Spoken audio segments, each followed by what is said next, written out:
Hey guys, welcome back for another episode of Let's Play Super Meat World. This is lucky episode number 13, and as such I thought I would do something a little different, and we're going to go through and play my 3 chapters, and I'm going to commentate as I play them. Thought it would be fun to give some perspective on where I was coming from as I designed them, and if some of you haven't seen it, here's your chance. So we're going to start at the beginning, the Lime Key, the notoriously too fucking hard, infamous chapter. So this is actually my first, well, one of my very first levels that I made for Super Meat Boy. It's called Mastication, and it looks like a vague outline of a head eating with a dislocated lower jaw. And I just noticed that there's an invisible block off to the left side underneath it, which I never saw before. So the challenge here is that this bandage is pretty much in a difficult spot to grab and still get out of the way. And you can see how, like, I'm still having trouble with this. This level is still hard. For me, as the author. And having played this probably like 6 or 8 dozen times and beaten it. So I got the bandage. So now the timing has to line up between that saw blade launcher and the up and down one, and it did. And I'm gonna just, you know, pop myself on that saw right there. It just requires a little finesse when you're going through the mouth. You have to just lightly tap it. I think that was a great level. No, I actually don't think it was that great of a level. This is the dig. This is a pretty straightforward level if you realize how it works. If you time it right, you can actually just slide down the whole thing in one fell swoop, which I think because the game knows that I'm recording right now, it's going to be as difficult as humanly possible. See, and the tricky part to it was that there's very few spots that are actually safe from the blades. Any of those little gaps that it looks like you can rest on, they pretty much kill you. So you have to take it, if you're going to do it the proper way, you have to take it one saw at a time, or you're just going to get popped like that. And that. But like I said, if you know the perfect timing, you can just shoot right down the whole thing with no trouble. Scraper. Yeah. That was that little mechanic of having the platform take you up into the spikes. That was like the way that the seed of this level was born. And I think this was maybe the 3rd or so level that I've come up with when I was first starting out. It was definitely one of the very early ones. And I still haven't quite figured out what the intended way to get through that spot is. I just sort of made it that way and realized it was way too hard. And just kept it anyway.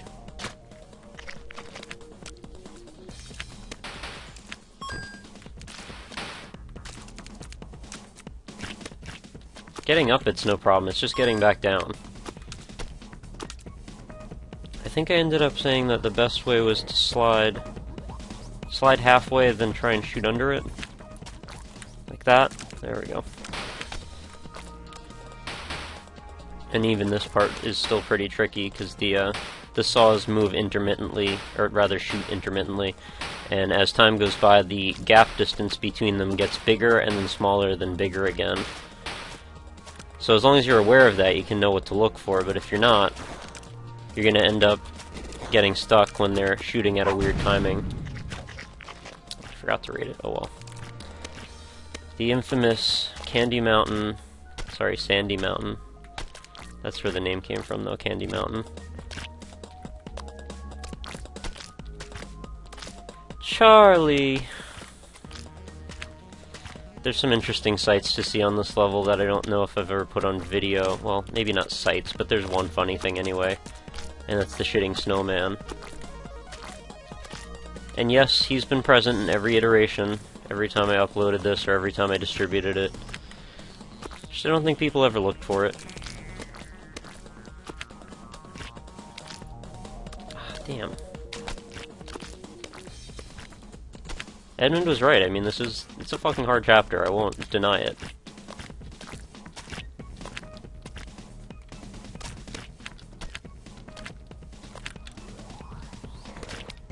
At least I tried to design it in sort of stages, so as you progress, there are a couple of, like, reset points that if you fail, you're not going to drop back to the entire beginning of the level. I mostly did that all pretty intentionally. There were a couple of times, though, that the design just sort of worked out that way.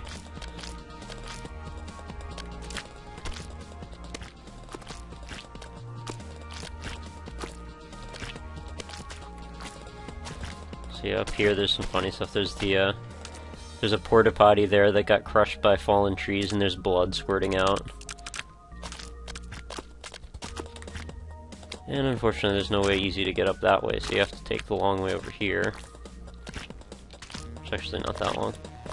And you'll notice this is a dick. Totally intentional. I actually changed the shape of the level to show that that's a dick. Added that little nice ridge up here, so should be obvious. And it's not even like a strong dick, it's kind of like a withered one, which makes it even funnier for me. And then the trick is, you gotta just throw yourself at this wall over here, and there's the shitting snowman. He's flipping you off, and he's just taking a dump all over everything. There's a picnic table, there's just a turd sitting on it. And he's hanging on for dear life, because he can't get down. I mean, he's screwed. There's nowhere to go up here unless he throws himself off, like I'm about to do. So now I'll proceed with the actual level. And yes, this is that Zelda shape. I don't know why, it's just in there. Strange things come to me when I'm putting this stuff together.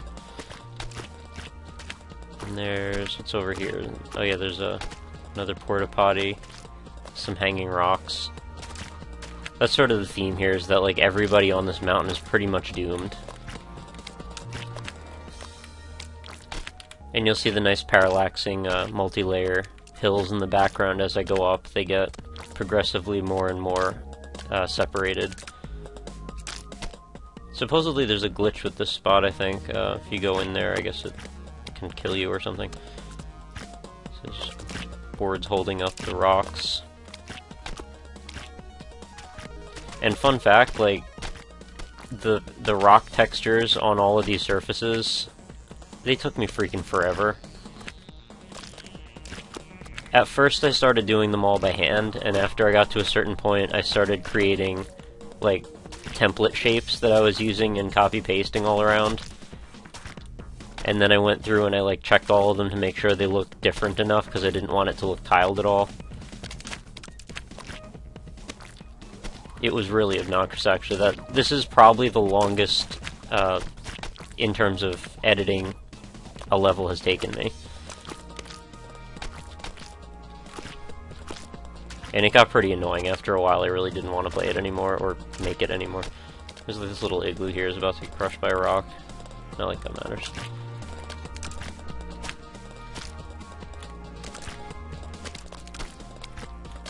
And I understand it was a bit questionable to have this blind leap at the end of the level. I probably wouldn't do that again. I kind of wanted there to be like a feeling of slight desperation when you realize you've run out of places to jump onto and you're not really sure where you're supposed to go next. But as, coming from an outside perspective, I wouldn't want that to be a position that the player's in that you don't want to, or you want to know where you're going next in general when you're making a level. I softened this one quite a bit for the official chapter upload. That first jump I made way easier, and I also changed the background color to denote that this is not the original version in case that wasn't obvious enough by the block that's sitting there for you to get a jump off of. Originally you had to do it like that, except not dying, you know, like that. And that was kind of annoying.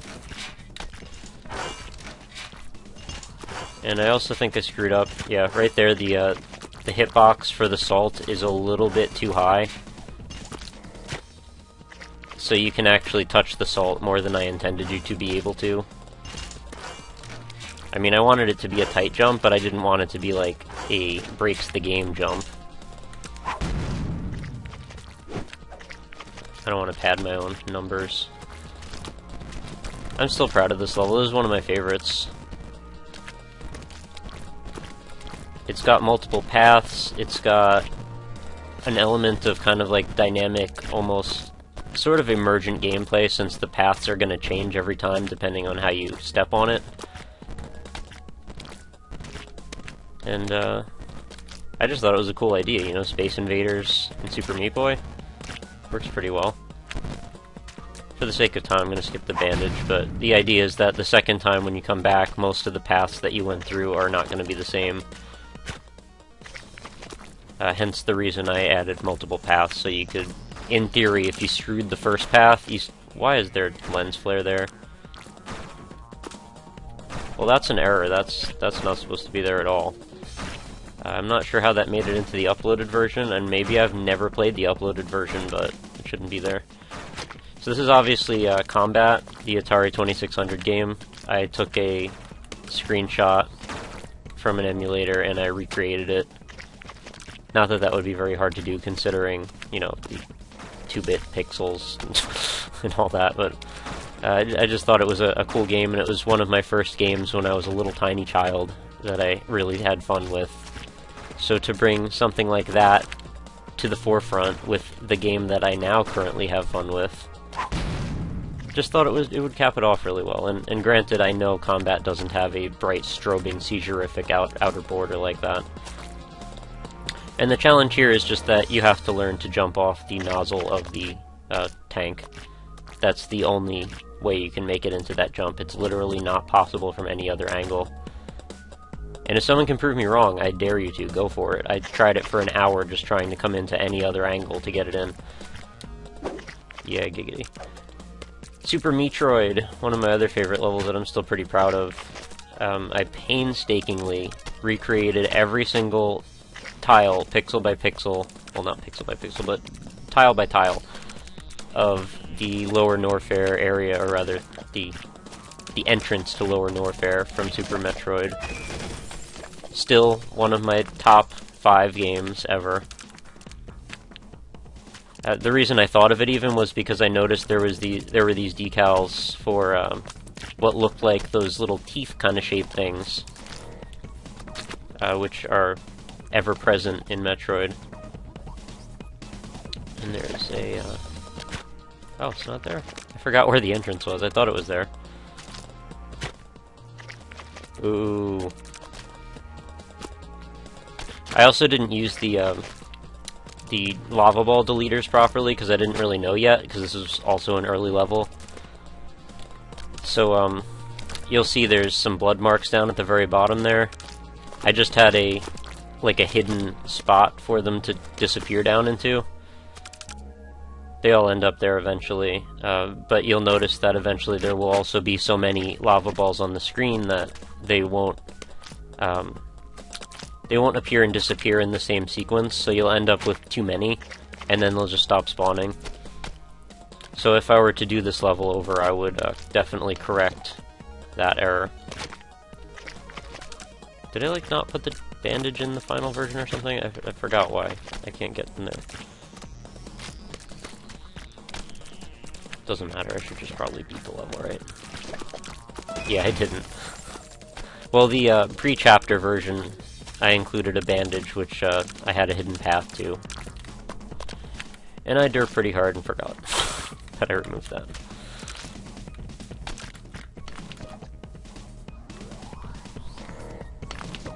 The timing on this lava ball can be really obnoxious, because you need to make that jump over to the right side there.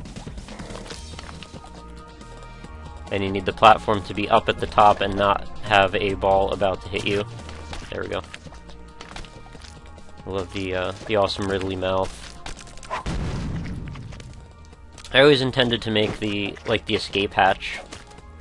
Not hatch, but the escape area from Super Metroid or Metroid.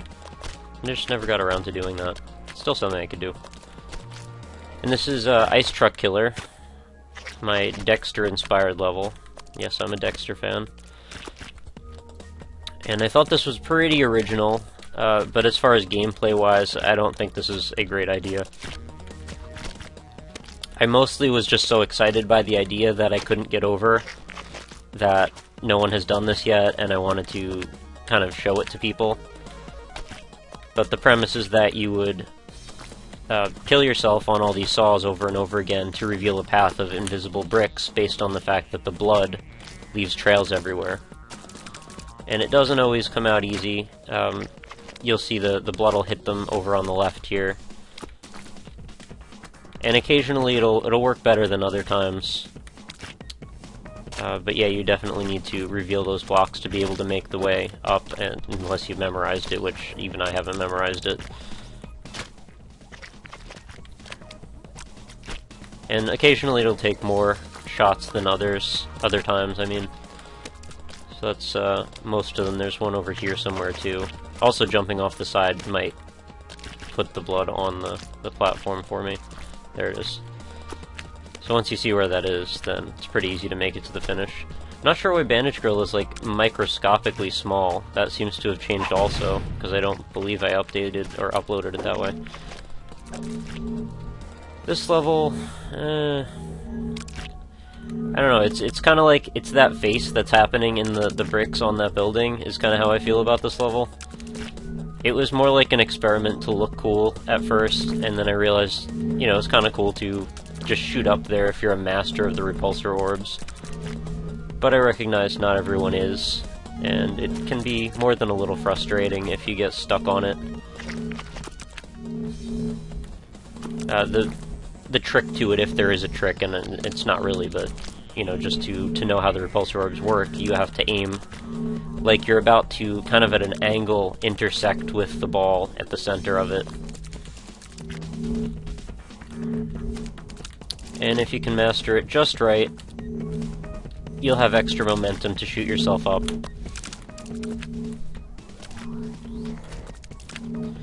And you should be thankful I removed a bunch, because it was taller than that at the beginning, and it was a little too frustrating, even for me. Windmills, one of my favorites. I just really like the color scheme to this level for some reason. It reminds me of, like, Arctic ice. I don't know what it is, and why there's a freaking lens flare on all of my levels that I didn't put. There should have been a light at the top, coming out of that hole, yet somehow they got screwed up when they were uploaded. I thought I uploaded the damn chapter, maybe I didn't. Maybe this was Edmund put it up or something? I don't know, but I did not put that lens flare there.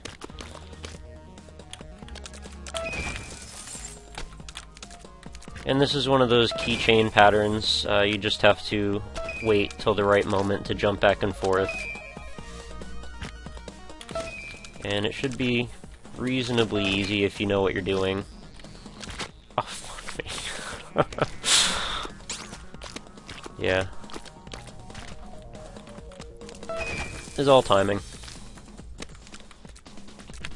You just need to know exactly when to jump and where to stand. You also can't really dawdle in between jumps. You need to be ready to go at the exact moment or you're gonna miss it, and then you have to do this weird kind of like air negotiation jump.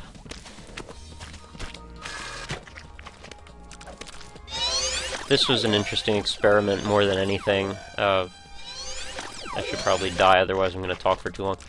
It's, as you'll probably notice, the background, it's a giant laser cannon. I just managed to glitch out the game in such a way as to make it so large that it only appears when you pass the midpoint. So I thought, cool, let's make like a Mission Impossible style laser grid. And I made the color scheme look kind of like it's night. And that's Blue Boy.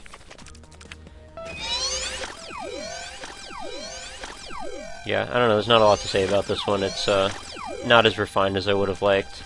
It's just another timing thing. You have to know exactly when the lasers are about to end to make that one jump. And if you time it wrong, you lose and you get to try again. So it's not really the most progressive in level design ideas, but I just was enamored with that background effect. Blood meat. Oh, awesome. based on a Protest the Hero song that I love. This is all about figuring out a pattern and realizing where you can and can't stand. And see, the mistake that everyone makes, like I just made before I was actually thinking of how you're supposed to beat this, is you jump across the level. That's not how you do it. You need to actually run across the level to open up those holes, because you then need to stand in one immediately, and then you can jump back. And you stand there, then those shoot, you jump up, stand there, and you beat the level. And that's to clear the room if you took too long. So that's another timing thing. There's a lot of timing things in this chapter, which is probably why people hated it. And this one is Multipath, one of my first ones that did that. It was like way, way too hard though, like the speed that the saws come up at. I just completely lucked out that I was able to get through it that fast. It usually takes me a lot of tries. But the left path seems to always be the most successful, as long as you know to ride the wall up like that. You can actually accomplish it with any of them. I have beaten it with all the paths, but it takes a lot of tries. The namesake level, the Lime Key. This is like a psychedelic, what is it? The Day of the Dead skulls is the art style that I was going for. Dia de la Muerto. Sorry, I'm not a Spanish speaker. So you can all laugh at my horrible pronunciation there. This one had a cool twist in that when you get the final key, the brain area opens up and a light shines out of it to let you know that you're supposed to go up there.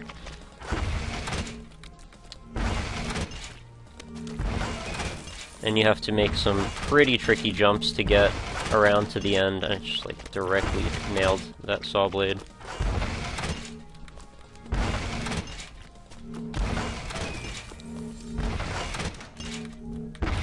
There we go. And then another tricky jump right here, and you have to not get nailed with the rockets as they diagonally shoot in, because they can still kill you in there. Which is a little bit cheap. I'm actually not proud of that. Maybe more than a little cheap. And then I need to actually get out there. Then side jump up the side. Oh man, and the one time when I actually had a light that served a purpose, the light is now missing. So I apologize to those of you who played this for your first time. This is not the way the level was intended to be. There should be a bright, brilliant light coming out of the brain. That's too bad. Duties.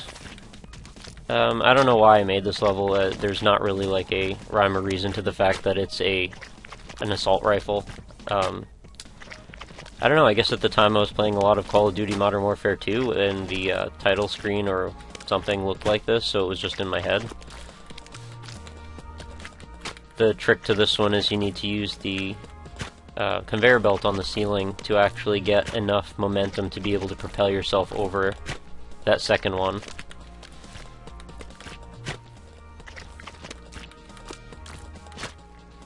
It's like harder than I remember it being.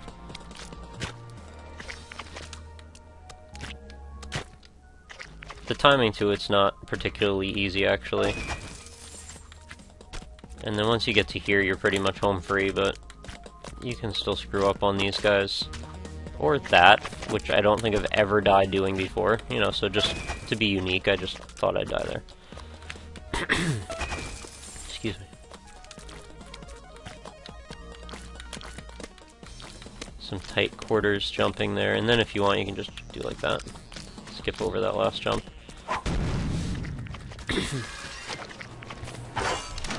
Ha! This one. This is like the ultimate in pattern memorization, recognition, that's not a word. Recognition. I'm not sure what's wrong with me right now. Coming up with new words and forgetting obvious things. This is probably the hardest part right here. You have to time it so you're actually in mid-fall, or one of those saw blades will hit you.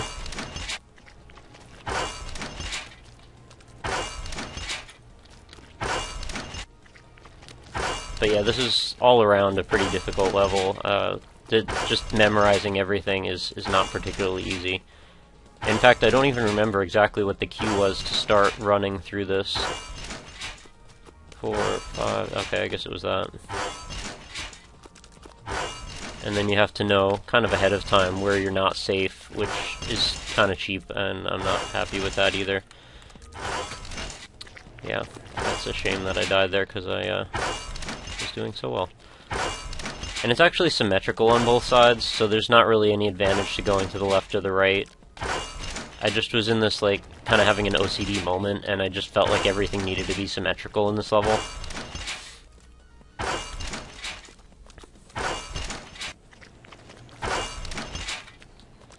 So it's like, a little bit after they start going, you should run.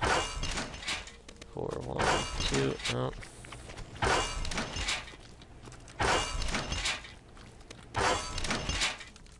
I'm gonna have to turn this into like 3 episodes or something to be able to get through all of them. You can see if you time it really carefully, like I'll be in mid-fall and all the shooters will go off. There we go. Then you have to stop and jump, slide, hop, wait, jump down, wait there, jump here, wait.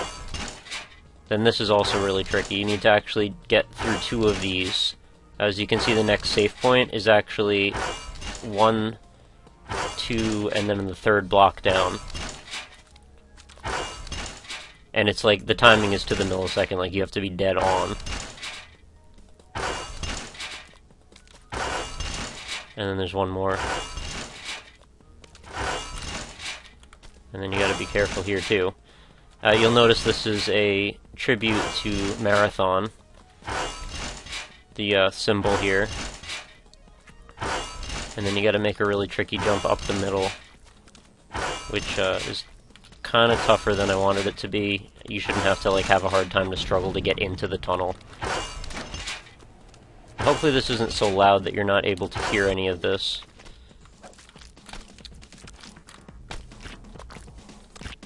This is a level that I'm a fan of, one of my favorites that I made of this chapter anyway. Because it's just sort of like one of the end levels in terms of difficulty, but it's also got a twist to it. And the twist is mostly the way the bandage works. You have to get so far in the level and then double back on yourself. But if you don't want to, that's fine too, you don't have to. So then you get this, that opens on the top, and now you have the ability to even get the bandage, because at first it was blocked with a key grate. And now the floor is missing, so if you fall, you're dead. As you can see. It's like training wheels at the beginning to get you used to what you're about to do.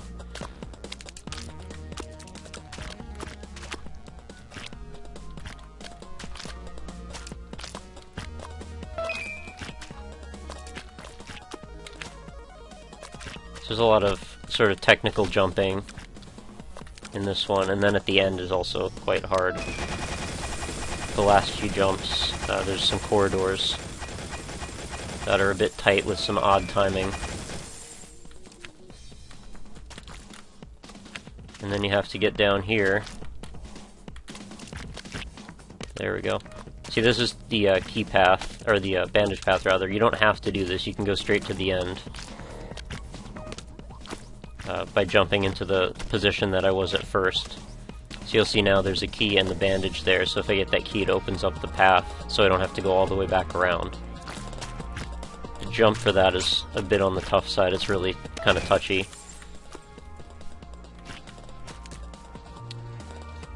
The sync on these saw blades I think is wrong. I don't think they were supposed to be roughly the same on all 3.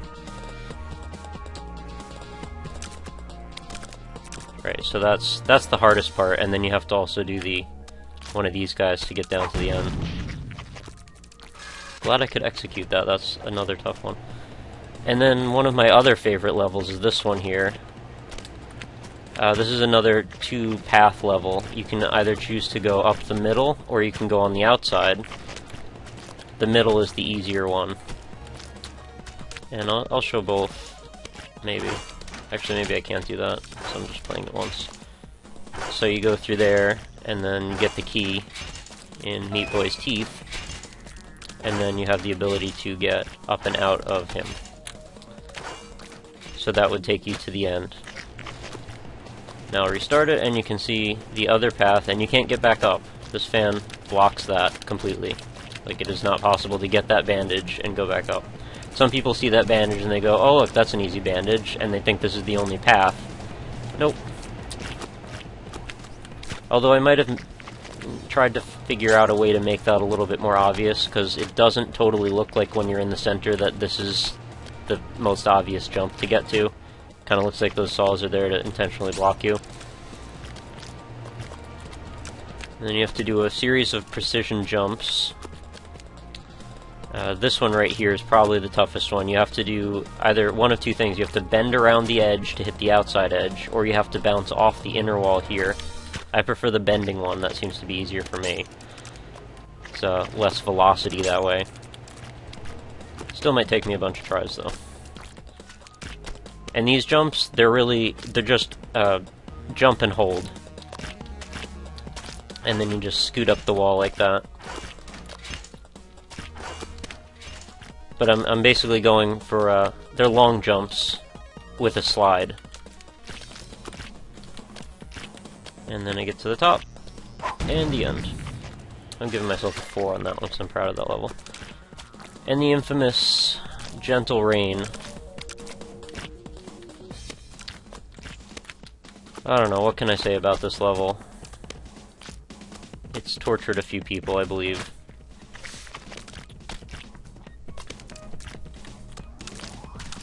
I've played this level probably the most times of any of my levels to test it. And also just to get better at the game, because I actually did, to a certain degree, get a little bit better by playing this a million times. Although you probably won't see it from me playing right now. And the other infamous aspect of this level is the wall glitch. You have to know to hit that edge just right, and then you can scoot right up it. It's a jump, then wait, hold left, and then another jump. So far, so good.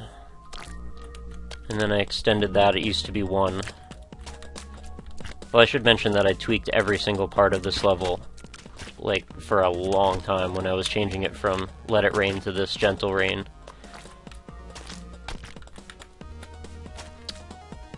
And this one can really screw you up, too. There's not really, like, a perfect way to hit this jump. You just kind of have to hope for the best. Like, that was probably, yeah, that was way too much. The wrong angle, I mean. And it sucks to get that far and then lose because of a weird fan physics problem. So I realized that is a bit of a shortcoming on what was an otherwise mostly completely dexterity-based jumping level. This takes the control away from the player a little bit.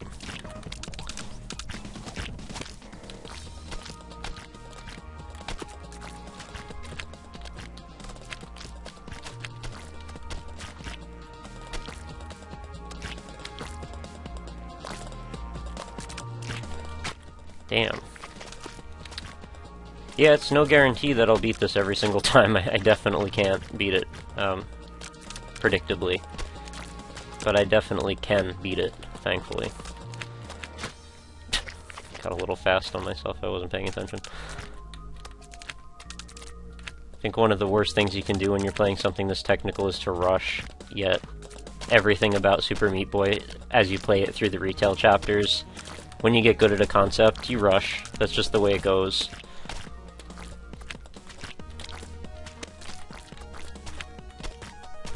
Have to concentrate for this part.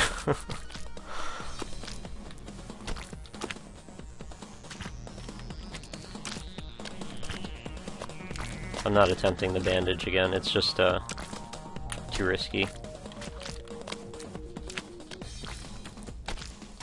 I want to actually beat the level. There we go. Yeah, you gotta get pretty damn close, and then this jump also is a bit unpredictable. I kept moving that thing back, because, I wanted it to be just so, if you hit it at just the wrong angle, you end up in it, but... like that.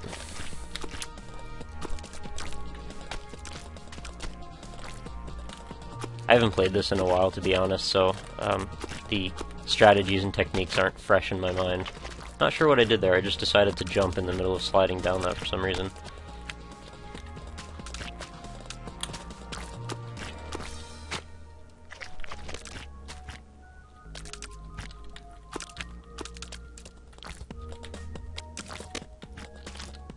So yeah, part of the reason I wanted to make this video, aside from just giving a chance to kind of commentate on some of my design ethos and decision making as I was editing these things, was to make it clear to everybody that these levels are indeed possible. And for me to acknowledge that, yes, they are fucking hard, I agree.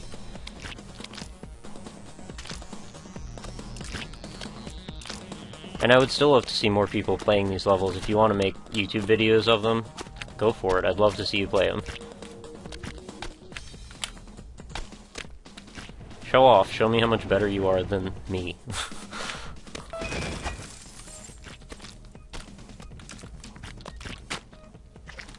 I don't know why I'm having trouble with that. I believe that the trick was to not touch the D-pad when you're doing the jump, just jump off of it and wait. But now I'm like not able to test that for some reason.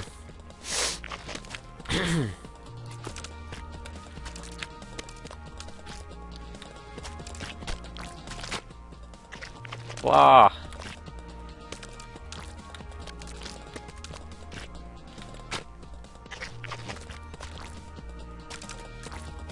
This is gonna get awfully long if I don't beat this soon. Actually, probably pretty long already. I think we're past the half-hour mark by a bit. Well, we'll say number 13 is a special episode again. So we're trying to crank out special episodes, because, you know, titling something special makes it better.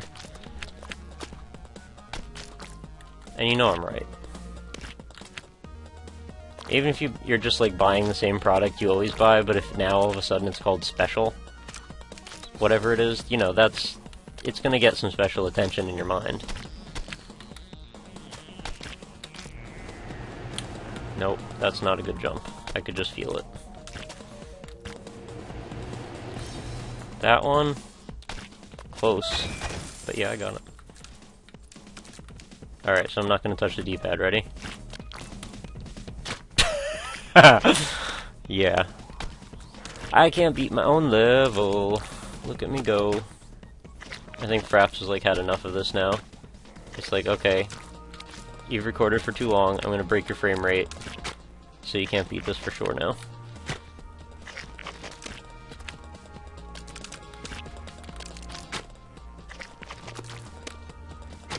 Seriously, it's like waiting for certain jumps and then the frame rate's just dipping.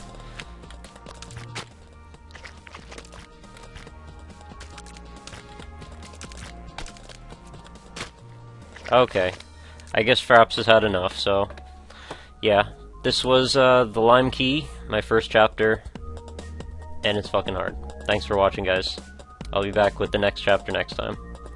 Later.